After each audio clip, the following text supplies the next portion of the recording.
So we were founded just over 10 years ago when I was in the Royal Academy, a museum in the centre of London, with my 3 children at the Aztec exhibition. I don't know if any of you saw it.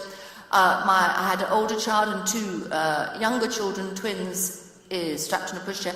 And one of my children, 3 years old, shouted, and I've never denied he shouted, "Monster, monster," at this statue which looked just like a monster. Had snakes for hair, a big beak for a nose, and I thought, this is fantastic. I've got a 3-year-old that's appreciating pre-Hispanic art. How good can it get? So I bent down and I said, yes, it looks just like a monster. And at that moment, a room warden came over, a gallery assistant came over and said we were being too noisy and threw us out.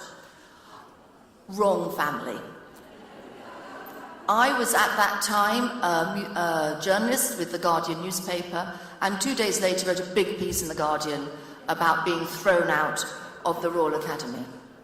And what was really interesting was by the end of that day, we had at the paper over 500 emails from other families saying, museums aren't working for us, let's try and make it work.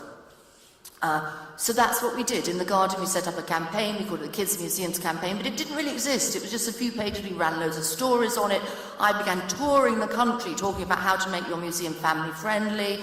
I was a journalist.